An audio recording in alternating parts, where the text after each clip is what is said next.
All right, ladies, welcome to workout 3 of week 8 of your limited equipment take-home program. Just like the videos for the rest of this week, you will reference this video for weeks 8, 9, and 10 of the workout program.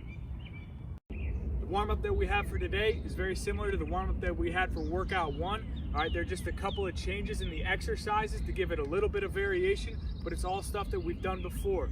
All right, like I've said in the past, if you have any questions, feel free to call me, text me, or send me an email and I'll help you out with it. For our speed and change of direction work today, all right, we're gonna add a deceleration to the back of our sprints, very similar to what we did in workout 1. All right, the difference is the position we're finishing in. All right, today, if you notice in your program, it says sprint to decel in lunge position. All right, so when I go to decelerate, I'm still gonna sink my hips down, but now I'm gonna finish in a good athletic lunge position, all right, where I feel like I'm on balance, my chest is up, my knee is forward over the ball of my foot, my back knee is down underneath my hips, all right, and I feel like I'm in a good balanced position with my hips down close to the ground. All right, you'll notice I have a push-up sprint to decel in lunge position.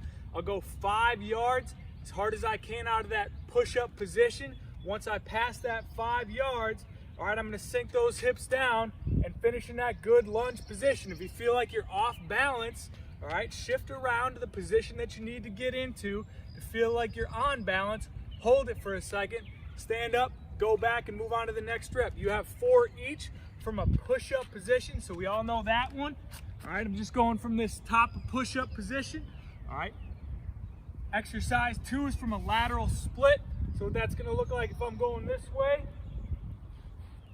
I'm in a lateral split position. I'm driving out, all right, going 5 yards, and then again, after that 5 yards, sinking those hips down, finishing in that athletic lunge position, all right?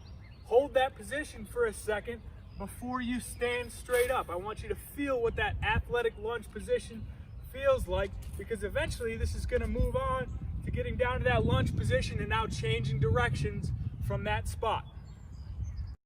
For your change of direction work today, we have the W drill, all right, similar to workout 1 on Monday. All right, I'm gonna start by spreading out my cones 5 yards apart in the form of a W. All right, the difference is now today I'm going to shuffle, sprint, okay? This drill is meant to be done with maximal intent, with a ton of attention paid to my changes of direction at the cones. All right, so I'm gonna start at this front cone. I'm gonna shuffle. Remember, I shuffle by pushing off that back foot. When I get to the top of this cone here, all right, I'm gonna plant on my outside foot and I'm gonna sprint straight downhill right now. As I approach this front cone, I'm gonna sink my hips down to decelerate, all right, and then I'm gonna start my shuffle back to the next cone. Remember, pushing off that back foot, all right? As I get to this next cone, I plant off my outside foot, I get downhill right now, and I sprint through the finish. Again, it's really important that this drill is done with maximal intent, all right? Pay really attention to making efficient and sharp turns at each of the cones. The first exercise we have in our jump training and plyometrics is a single leg jump to a box. All right, very similar to our 2-legged jump to a box. All right, I want to pick a box height that I can get to and land athletically on top of. All right, for our single leg jump to a box, I'm gonna jump off of 1 leg and I'm gonna land on 2 legs. All right, what's really important here is to be as explosive as possible off that single leg, all right, get myself up above that box and then land athletically on top of that box. Do not go through the motions here. Be explosive and be violent in your jumps.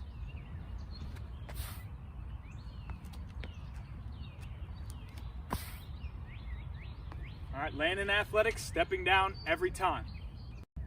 The second part of your plyometrics and jump training today consists of extensive plyometrics. All right, if you remember from workout 1, with extensive plyometrics, I'm working on rhythm, coordination, and efficient ground contact. All right, I'm also working on stiffness, elasticity, and work capacity of the lower limb. All right, so as I go to perform these exercises, those are the goals in mind rather than maximal jumping height or maximal jumping distance. How we'll perform these exercises today is for a set distance. All right, so in week 8, I have 20 yards for that first exercise. My rest interval will be walking back to the start before I start the second exercise. All right, again, in week 8, we have these 4 exercises that will consist of 1 round. After you get done with a full round, all right, take 1 to 2 minutes rest before moving on. Again, week 8 is going to consist of 4 rounds of these exercises. All right, when I go to start my extensive plyometrics, remember, we're starting in that dorsiflex position. I'm pulling those toes up towards my shin so I create a nice tight foot. It's like I've got a spring for an ankle and a foot. All right, that's really important that we're in that position when we go to start these extensive plyometrics. The first exercise I have is pogo hops. Remember, pull those toes up towards the shins. All right, I'll put my hands on my hips. I got a nice tight foot. All right, remember, I'm trying to be bouncy off that ground, not trying to jump as high or as far as possible, but to be really rhythmic, bouncy off that ground. Pop, pop, pop, pop. Notice how my ground contacts are fast and efficient. All right, next one I have is 45-degree bounds. So I'm gonna bound out at 45 degrees, bound right back. Going all the way down 20 yards, it should look like I'm making a little bit of a zigzag. All right, for bounding, I wanna punch the knee and punch the ground. Again, this doesn't need to be done for maximal distance. It's about efficient ground contact time. Pop, pop, pop, pop, pop. All right. Walk back. Last one is lateral bounding. All right. So I'm going to start facing perpendicular to the way that I'm going to go. All right, I'm going to bound off my left foot. All right, I'll land on my right and bounce back. Immediately bound off my left foot again. Still being poppy and efficient. Bound out, bounce back. Out, back, out, back, out, back. All right, I'll walk back. Do the same thing on my right. Remember, out, back, out, back. Be poppy and bouncy off that ground the entire time. After you get done with all 4 exercises, take 1 to 2 minutes rest, all right? Go back to the top. For your resistance training today, you have what I call down the river circuits, all right? So take a look at your program. Let me explain it really quick.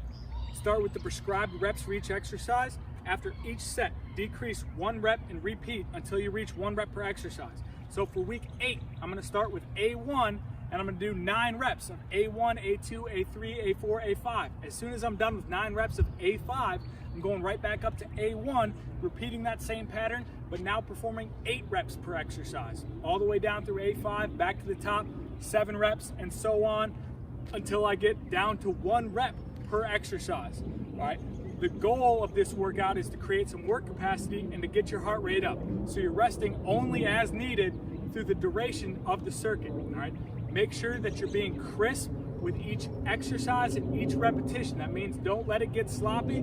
Be focused the entire time. All right, this is a really good time to push yourself and get after it. Now for a quick demo of each exercise. The first one is overhead walking lunge. All right, so I'm taking my object, I'm going overhead with it, pressing it up tall, doing my walking lunge, stand up, walking lunge, stand up. Next exercise, all right, is a feet elevated glute bridge. All right, so I'm gonna put my feet up on an elevated object, knees at about 90 degrees. All right, I'm gonna squeeze my butt, come up to the top. If you can, go ahead and put an object on top of your hips, all right, to make this one a little bit more challenging for you. All right, the next exercise is a groiner. I'm gonna start in a push-up position. All right, I'm gonna jump my feet up to the outside of my hands. I should feel a little bit of a stretch in my hips. Outside of my hands, back to the push-up position. All right, exercise 4. Cross behind lunge. All right, it says X behind lunge. All right, it's meant to be cross behind lunge. That X is just a little shorthand for it. All right, so I'm actually gonna cross my left foot back behind my right foot, get my knee close to the ground, stand up. All right, you can go ahead and alternate that exercise, 9 reps each. All right, the last one's a wide stance, good morning. All right, so I'm putting the object on my back. I'm gonna take a nice wide stance with this good morning here.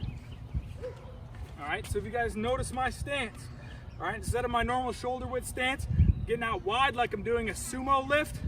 All right, slight bend in the knees, chest is big, pushing those hips back into good stretch in the hamstrings. Squeeze the butt, come up. I got 9 reps there. All right, I'm gonna complete all those exercises, 9 reps each on the way down. All right, then I'll go right back to the top, 8 reps, so on and so forth on the way down. All right, the last thing you have today is an optional challenge of a push-up iso in the bottom for 3 total minutes. Again, the least number of sets possible for that push-up iso challenge. As always, you have an optional stretch at the end. All right, have a great day, ladies, and get after it.